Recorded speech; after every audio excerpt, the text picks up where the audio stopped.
আমি 9টা সাড়ে 9টার সময় ছবি পেয়েছিলাম। আপনারা সকলে যারা আজকে সবাই এখনো উপস্থিত রয়েছেন, এখন প্রায় 3:45 বাজে।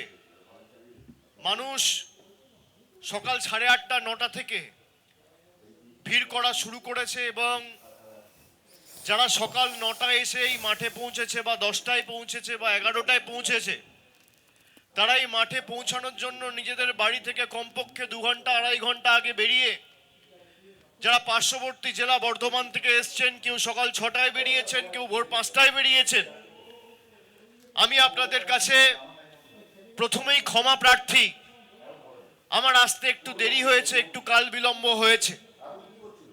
আমার এখানে 12:30 1টার মধ্যে বীরভূমে পৌঁছে গিয়ে 1টা থেকে 1:30টার মধ্যে তারাপীঠ মন্দিরে পুজো দিয়ে আপনাদের সভাস্থলে আসার কথা ছিল।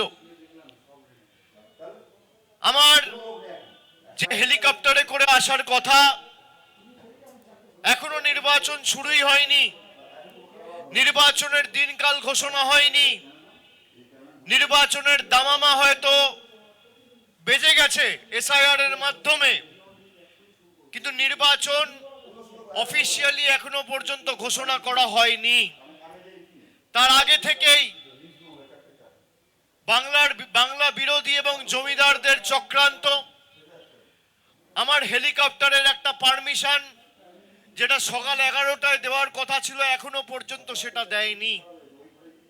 আমি মধ্যেখানে ভাবছিলাম গাড়িতে করে আসবো, 5 ঘন্টার রাস্তা, যদি 12টায়ও বেরোতাম এখানে পৌঁছাতে পৌঁছাতে 5টা 5:30 বেজে যেত। আমি বুদ্ধি খাটিয়ে, তাদের যা জেদ তার 10 গুণ জেদ আমার, আমি বুদ্ধি খাটিয়ে আমাদের পাশের রাজ্য ঝাড়খণ্ডের মুখ্যমন্ত্রী হেমন্ত সোরেনের সাথে কথা বলে তাদের যে হেলিকপ্টারটা ছিল সেটা আনালাম।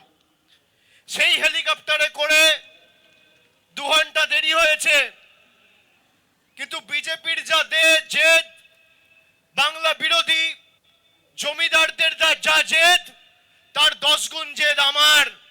আমি যদি কথা দিই, আমি কথা রাখি। আমার দেরি হলেও আমি বলেছি যত দেরি হোক আমি যাব। 10টা মানুষও যদি সভাস্থলে থাকে আমি গিয়ে বক্তৃতা দেবো, আমি কথা বলবো, তৃণমূলের হয়ে সৈনিকের কাজ করব। এটাই তৃণমূল কংগ্রেস। আমরা কোনো ধমকানি চমকানি ষড়যন্ত্র চক্রান্তে কাছে মাথা নত বা নতি স্বীকার করি না।